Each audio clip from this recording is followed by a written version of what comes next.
Huh. Remember when I said this? And while I receive my fair share of these types of watches to review, I just haven't felt strongly enough about them, enough to make a video on. So does that mean I finally found one worth talking about? What's up guys, it's your boy Rich here, back at it again. And it wasn't that long ago that I made a video on crowdfunded watches.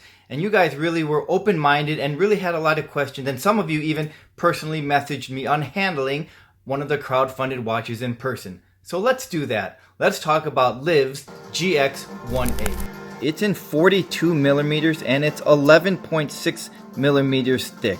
And the first thing that I noticed about this watch is its incredible attention to detail, especially on the dial. I hope the camera will pick this up here, but on the center here, it almost has this sun ray burst of lines here. I think that's a good shot right there. You can see it. And then the orange accents on the seconds hand and the orange logo beneath the 12 o'clock hour marker. And on the chapter ring, I don't know if the camera will pick that up, but there, you see the orange accents right above each of the numbers on the chapter ring. There's a lot of details there. And the lume is pretty decent too, and they have it at the 1 o'clock, 3 o'clock, 5, 7, 9, and 11 o'clock. Also really like the knurled bezel here. It reminds me a lot of the Breitling for Bentley bezel here. It has a really nice texture, a really nice touch, and I like that it has 6 exposed screws here right along the bezel, offering it a really unique looking watch. And then it continues on the crown with this orange logo and the accent on the, like a piping here on the crown right here. And then if we turn the watch around, it is an exhibition back that exposes the Salida movement, and it's a nicely finished rotor with its orange accent and the branding there on the logo. This overall is a really sharp looking watch. Let me get a wrist shot here.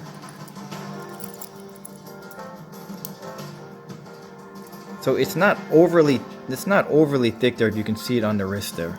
If there is one gripe I have with the bracelet, I would hope that it wasn't so much of the common oyster look, maybe more of a 5-link bracelet. But because I think it looks sharper on a strap, I can live with it. This color scheme is called black gray, but it also comes in black green and steel white. I'm pretty sure I've seen them in other colors, but they seem to be sold out. So what can we expect when we receive our LIV watch? So what's in the box? What's in the box? Well, let's start off with the outer box right here.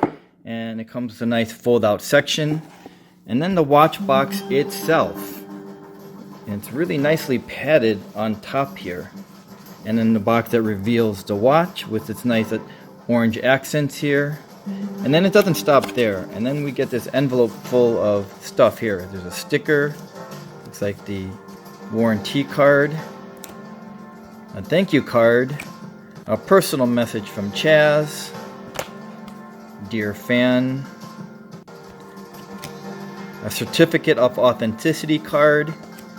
And instructions cards on how to set up your watch, more information about the watch, and it all came inside of this nice envelope here. So a lot of nice packaging for a presentation. Let's touch on the history of LIV watches. And LIV watches started on Kickstarter in 2014 by one of its owners, Chaz. And no, we're not buddy-buddy like that I'm only referring to him as Chaz. That's just information provided to me. And in 2014, he introduced us to his Swiss quartz chronograph, followed in 2016 with the GX1-A, which was their first automatic watch. And within the first 11 hours, they've already successfully reached their crowdfunding goal. And it also happened to be the most successfully crowdfunded Swiss watch in history at the time, only to be trumped by another LIV watch, their Rebel. And the Rebel is priced from $350 on up, depending if you want a quartz movement or mechanical movement. And if we look at some of the statistics on LIV watches, they are staggering. They have over 5,500 backers. They've raised nearly $3 million in 35 countries. This is not the normal kind of number that we see for a crowdfunded watch. And in fact, LIV is going on their 4th successful crowdfunded watch with a new diver's watch. And if we look at the numbers here, we can already tell that it's going to be another smashing success for LIV watch. The GX1-A costs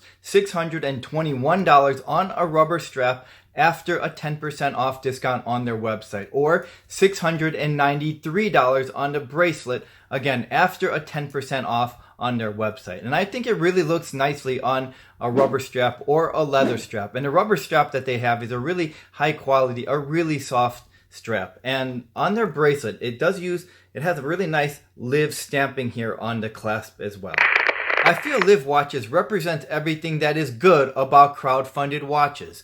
They even have a 90-day return policy, which is unheard of. But they have everything in place to make us feel comfortable with purchasing one of their watches.